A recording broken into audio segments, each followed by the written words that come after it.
Senhoras, senhores, senhoritos, senhoritas, boa tarde, bom dia, boa noite. Então, essa aula é de história, voltada para os alunos do oitavo ano do Colégio Alfinísia Freire. Colégio Alfinísia Freire. Do Colégio Alfinísia Freire, tá? Luara, pare de dar risada, por favor. E aí a gente vai dar continuidade lá ao capítulo 9 sobre a libertação do Haiti e da América Espanhola. A gente começou falando que das duas primeiras páginas, 94 e 95, e a gente vai continuar a partir da página 96, mas a gente ainda não vai finalizar isso hoje. Mais algumas coisas para falarmos, tá? Então, é a Gênesis de Raquel. Então, Sociedade Colonial, página 96. Abriram o livro? Eu sei que vocês abriram, vocês são muito fofinhos. Na América Espanhola, a maioria da população era composta de mestiços e indígenas.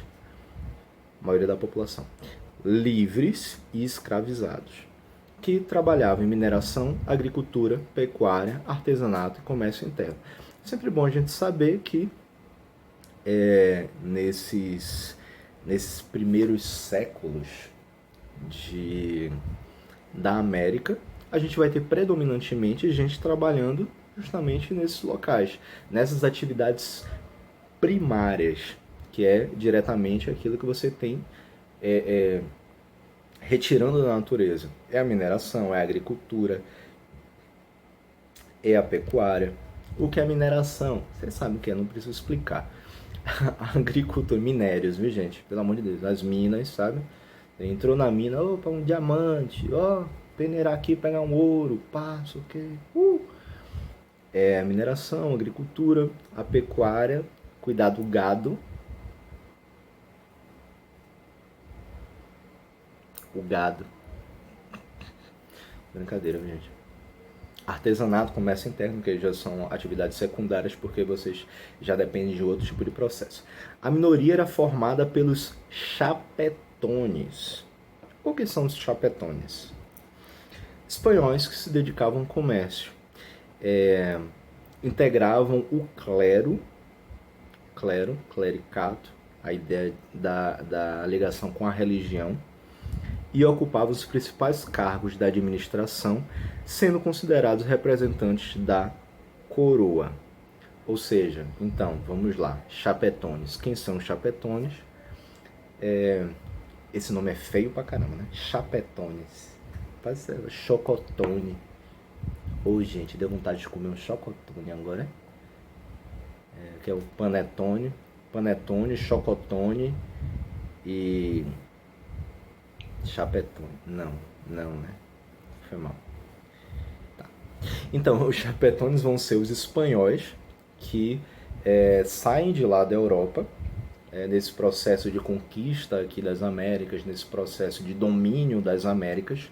Eles são as pessoas que vão ter saído de lá da Espanha, vão ter saído do seu próprio território para poder crescer aqui, para poder ser os representantes espanhóis dentro do nosso território, para enriquecerem, para explorarem o povo.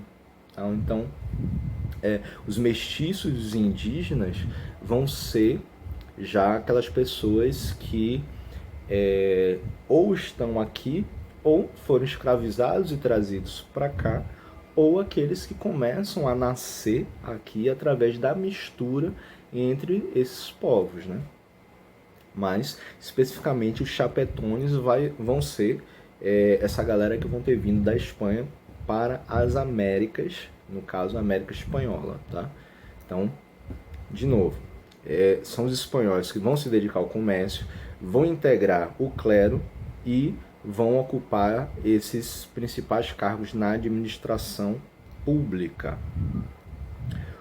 Os crioulos ou crioulos, que não é o mesmo do crioulo aqui do Brasil, que a gente vai ouvir falar aqui do Brasil. Os crioulos eram descendentes de espanhóis nascidos nas colônias, tá? Então, são os filhos dos espanhóis, mas que já nasceram nas Américas, em toda a América Espanhola. Então, enquanto os chapetones são aqueles que vêm direto da Espanha para as Américas e criam o seu comércio e constroem as suas casas e fazem parte da vida política e religiosa aqui, os crioulos vão ser aqueles que são os filhos dos chapetones. Então, são descendentes de espanhóis nascidos nas colônias, que vão ser proprietários de terra, papai quem deu, minas, índios e escravizados. Eles vão ser donos dessa pataquada toda. Alguns eram comerciantes e integrantes do baixo clero. Os escravizados originários da África constituíam pequena parcela da população. Acaba sendo um pouco diferente do processo de formação da nossa sociedade aqui no Brasil, porque a gente vai ter uma quantidade de escravizados, de pessoas escravizadas, uma quantidade muito maior daqueles que foram vindos da África, né? Na América Espanhola, por conta do tamanho do território ser diferente, a maioria das pessoas que são escravizadas vão ser os indígenas. Porque quando a gente para pensar sobre o território, fala assim, mas a América Espanhola, se juntar tudo, é maior do que o Brasil. Ui. Mas a gente tem que levar em consideração que o território brasileiro, inicialmente, ele vai ser todo... ele vai começar a ser dominado através do litoral, e aí os indígenas eles tinham a possibilidade de fugir mais para o interior. Então, por isso, houve primeiro um primeiro momento em que se traz muito mais escravos africanos escravizados, melhor dizendo, para cá, pela dificuldade que os portugueses tiveram de escravizar os índios. Índio brasileiro era mais esperto, né? Você vê assim, opa, olha, esse português tá querendo coisa de direito por aqui não, viu? Vou fugir pro interior. Depois de um tempo não deu muito certo. Os índios foram mortos e até hoje tem índio sendo morto pelos governantes, que pouco se importam e mandam matar todo mundo, né, gente? De um jeito ou de outro. Seja mandando cloroquina pro povo indígena, mesmo sabendo que não tem eficácia nenhuma, ou então negando o atendimento, o envio de água potável para eles. Mas enfim, vamos mudar de assunto. Me perdi, me encontrei. Embora detivessem poder econômico e social, os crioulos não podiam exercer cargos públicos.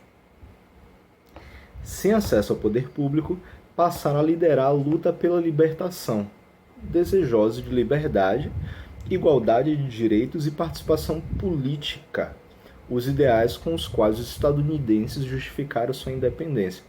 Olha só, os crioulos, que eram os filhos dos espanhóis, nascidos já em território americano, foram eles, ainda que eles tivessem esse privilégio, digamos assim, de serem descendentes diretos de espanhóis, eles ainda assim eram tidos como pessoas menores. Só pelo fato de eles já terem nascido em território americano, eles já não eram filhos da terra, já não eram espanhóis de direito. E por conta disso, eles não poderiam ocupar determinadas posições políticas, determinados cargos públicos.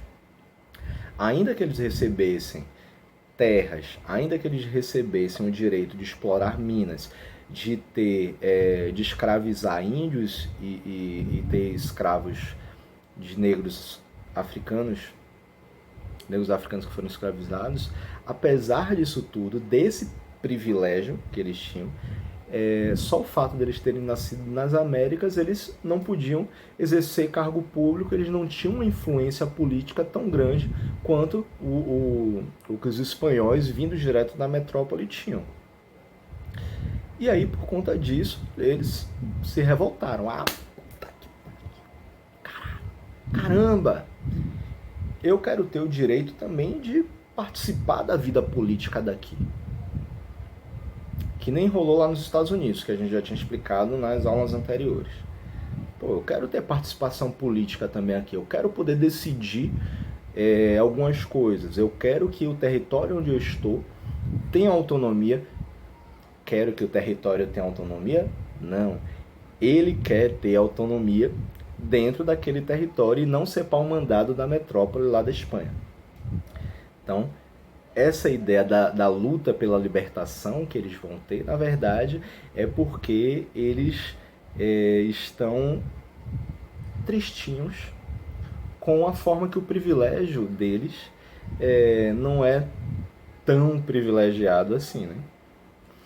Mas, por conta dessa falta, desse acesso ao poder político, eles passam a liderar essa luta pela libertação, para que a América Espanhola se torne independente, desejosos da liberdade, da igualdade de direitos entre eles, entre os crioulos e os chapetones, e não entre os crioulos e os escravos ou indígenas. Importante sempre falar isso. Eu acho que eu já falei com vocês uma vez em sala de aula sobre uma música de uma banda chamada Engenheiros do Havaí. Que eles cantam um trecho, não vou cantar aqui, porque senão vocês vão ficar extremamente apaixonados pela minha voz. Mas, pare de rir, Luara. Mas, a gente vai ter, na música falando o seguinte: todos iguais, mas uns mais iguais que os outros. Então, a luta por igualdade que eles tinham não era exatamente para que todos tivessem os mesmos direitos, mas sim para que eles, os crioulos, pudessem ter os mesmos direitos dos chapetones. E talvez não, já que a gente está lutando por tantos direitos assim, vamos deixar a galera mais lenhada também com um direitozinho ou outro. Tá? Não, eles não precisam ser proprietários de terra, mas eles podem, de repente, receber um dinheiro para poder cuidar daquela terra, né? Enfim, continuando aqui. Os ideais, eles buscaram então esses ideais com os quais os estadunidenses justificaram sua independência.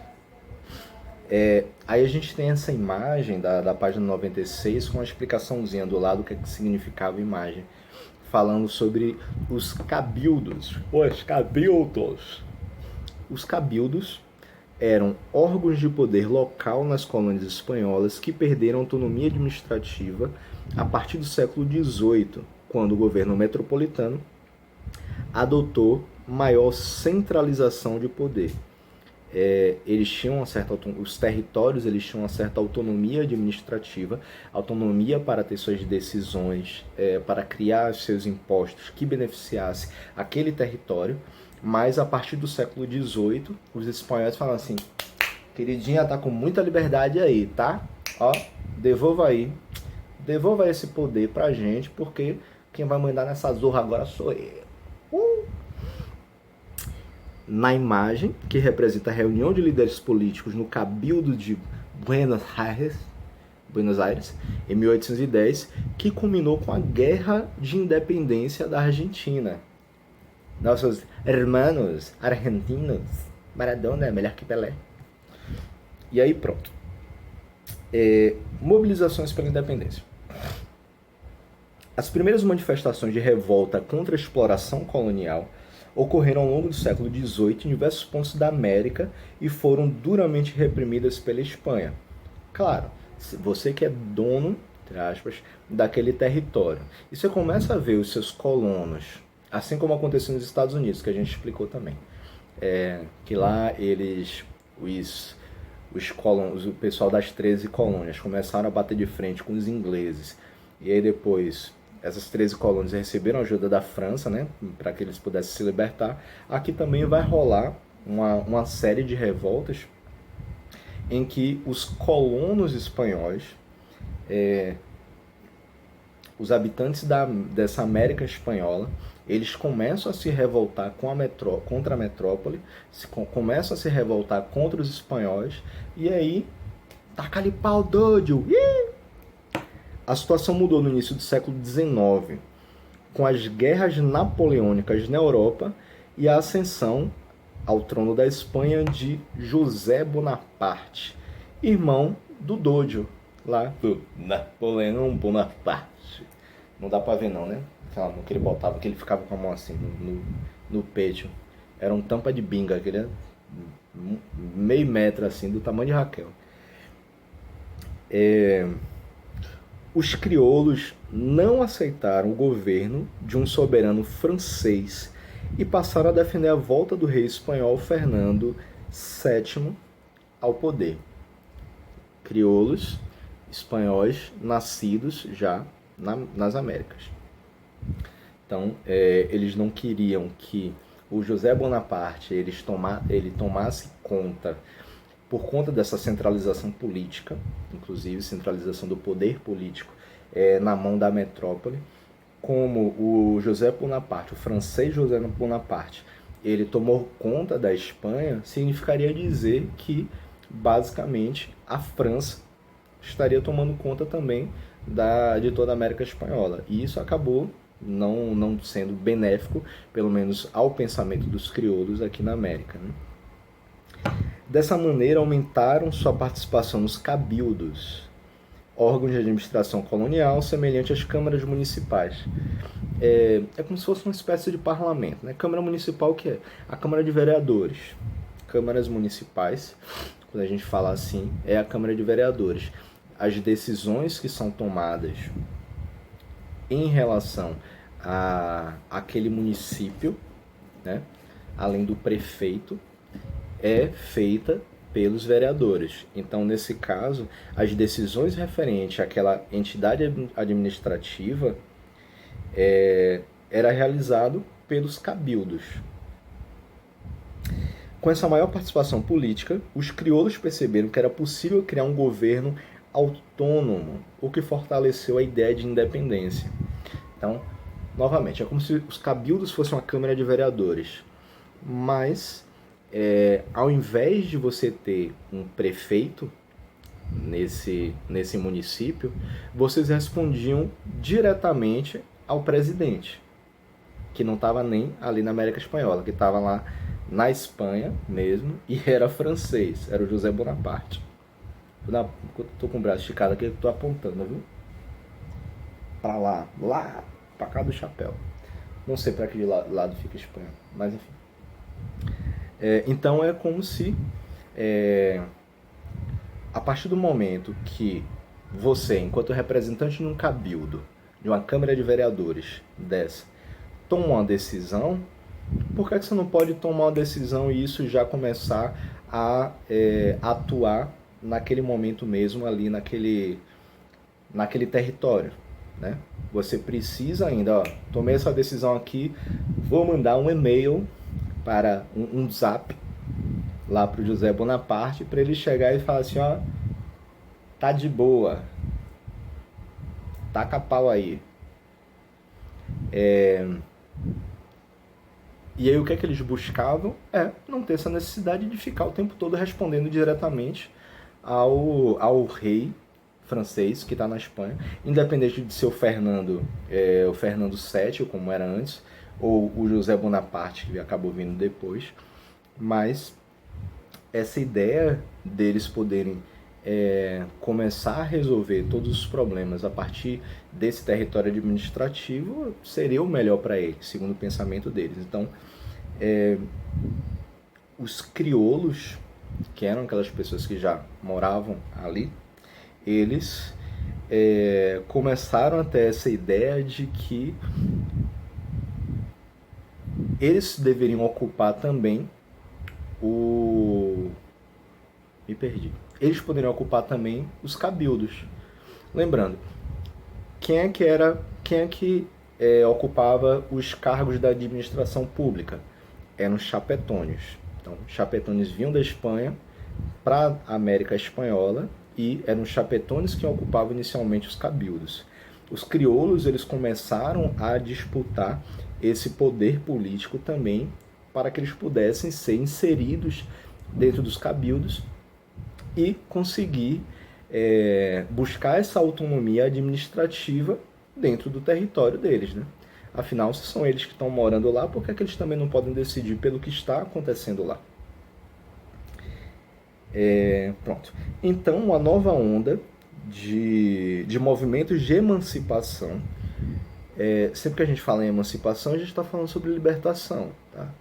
Liberdade, você ter essa... se desvincular da metrópole. A independência mesmo. Então, uma nova onda de movimentos de emancipação ocorreu na América Espanhola, beneficiando-se da conjuntura internacional. Vários países, várias colônias começaram a se libertar, principalmente a partir da Revolução Francesa, das ideias do Iluminismo e da independência dos Estados Unidos. Isso vai acabar influenciando nesse processo de busca pela emancipação, busca pela independência das Américas, seja da América Espanhola ou até mesmo do Brasil futuramente, né? A Espanha defendia-se da ocupação francesa e não conseguia deter as lutas de independência. Então, as forças que a Espanha tinha precisavam focar primeiro em acabar com aquele domínio francês que estava acontecendo dentro do seu próprio território, lá na Espanha, lá na Europa.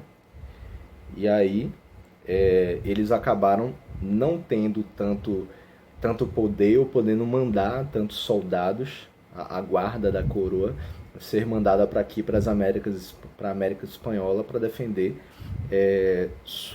a manutenção desse poder sobre os americanos. Né? A Inglaterra apoiava essas lutas, espertinha, a Inglaterra perdeu os Estados Unidos, e aí fala assim, tem que abrir espaço todo mundo aí também, porque se eu perdi dinheiro com os Estados Unidos, se a galera da América se libertar, eu posso fazer um comérciozinho com eles aí e voltar a ganhar dinheiro. A Inglaterra então apoiava essas lutas, interessada no fim do pacto colonial. Lembra que a gente já falou sobre o pacto colonial nas aulas anteriores também? O que é o pacto colonial? É a obrigatoriedade das colônias comercializarem diretamente com a metrópole. O pacto colonial impedia que esses países dentro do território americano pudessem fazer um livre comércio com outros países diretamente. Estados Unidos só poderia comercializar direto com a Inglaterra. Então, quero vender para a Espanha. Aí, dos Estados Unidos, saía para a Inglaterra poder vender para a Espanha. Dentro da América Espanhola funcionava da mesma forma, só que o contrário. Saía um produto da América Espanhola, para ser vendido para a Inglaterra, tem que sair daqui para ir para a Espanha e depois da Espanha para a Inglaterra. Ou seja, a Espanha vai faturar 2 vezes, na verdade.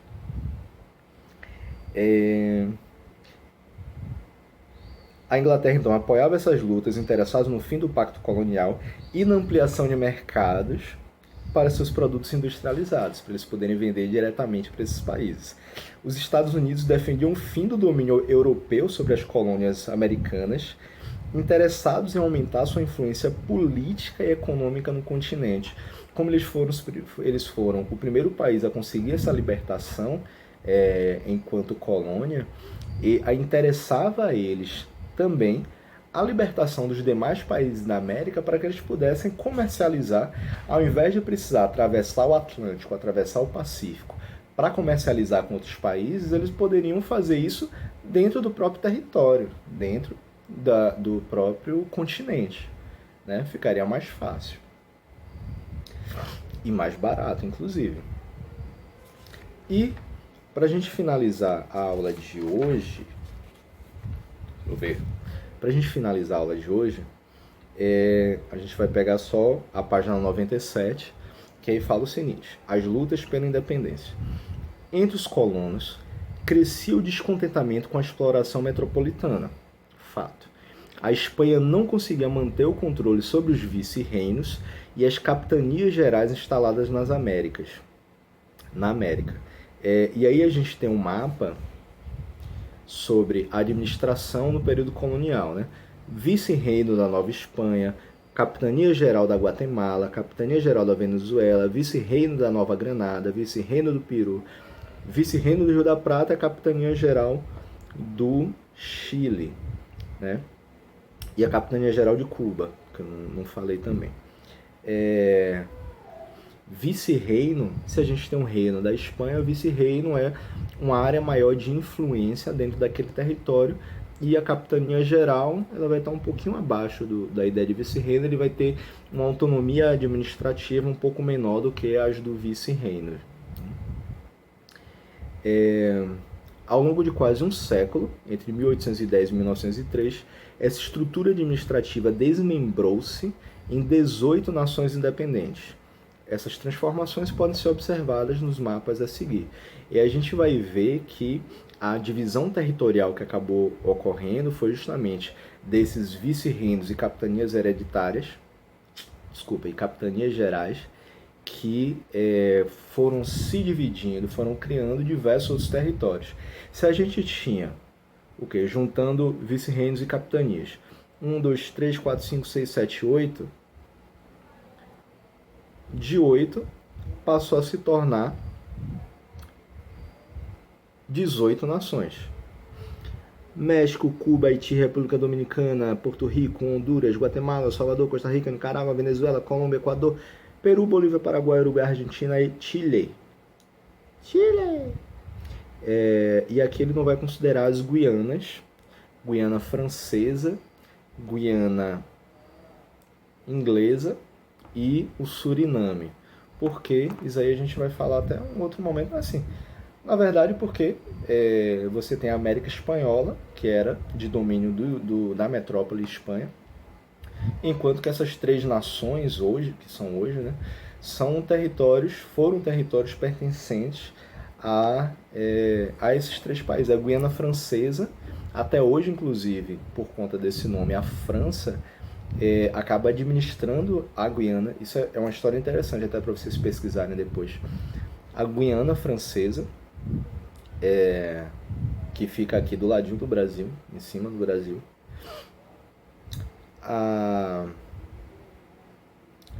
Guiana, normal, só recebe esse nome Guiana, que era um território pertencente à Inglaterra, e o Suriname, que ele tem uma divisão de exploração enquanto colônia, no momento que era colônia ainda, entre Holanda e Inglaterra, principalmente. Enfim, e independência sem autonomia. Organizadas pela elite crioula, as guerras de independência também contaram com a participação das camadas sem privilégios, os pobres, trabalhadores e pessoas empobrecidas, que desejavam o fim da escravidão, melhores condições de vida e acesso à terra, claro.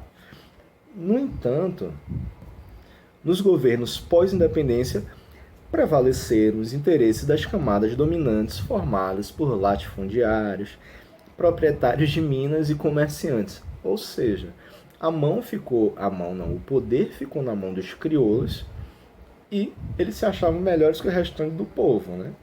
Como eu tinha falado mais cedo.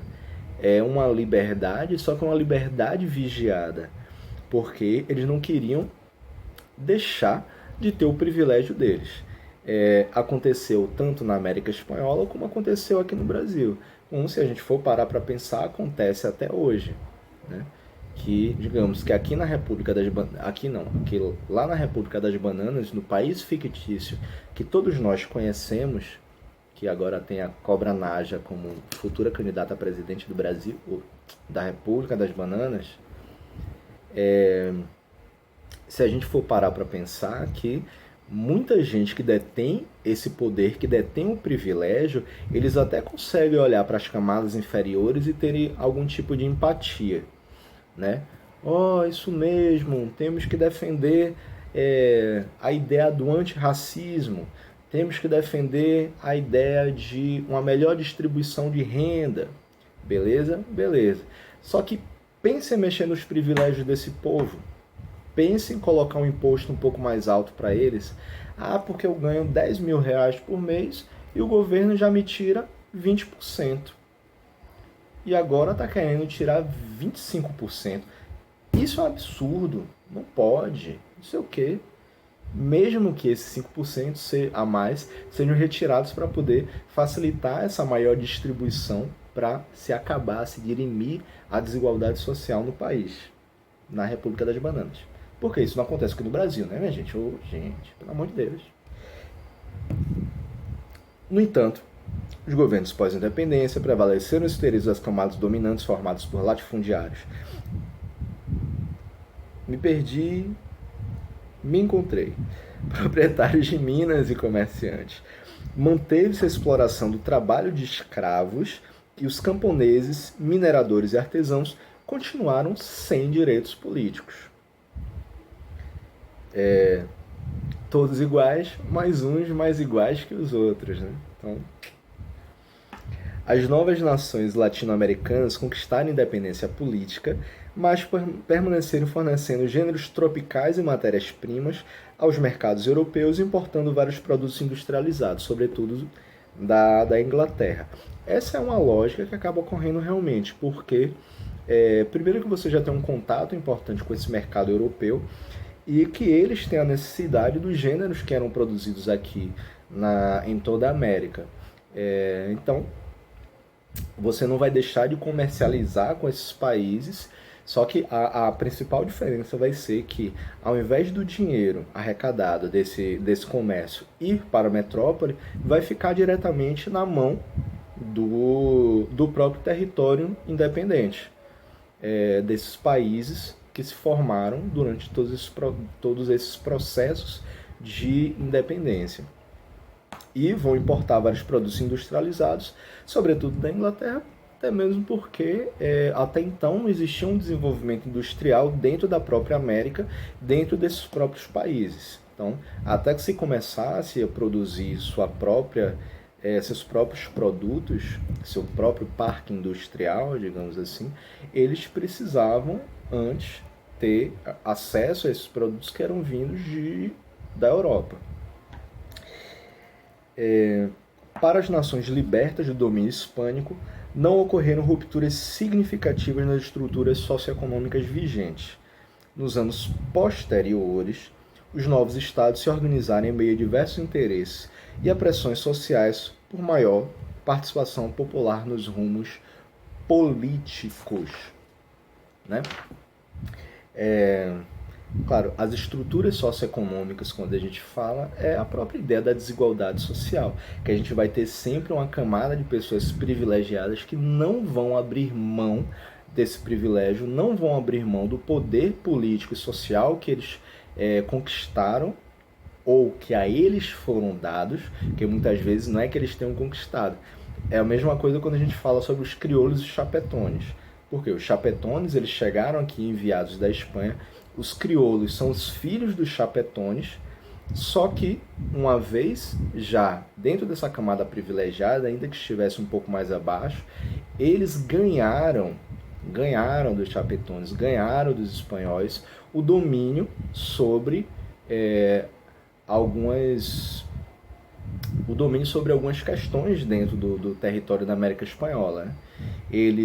O fato deles receberem a propriedade de terras, de minas, de índios, de escravos, já fazem parte de uma camada privilegiada dentro da sociedade, né? Então, eles fazem parte já dessa camada superior socioeconômica. Então, é isso, gente. A gente vai continuar na próxima aula falando sobre isso tudo. Beleza? A gente vai continuar dentro disso, da libertação do Haiti e da América Espanhola. Valeu, galera. Falou. Tchau. Pare de revirar os olhos, Lourdes. Pelo amor de Deus, isso já tá estranho. Tchau, galera. Tchau, Ariel.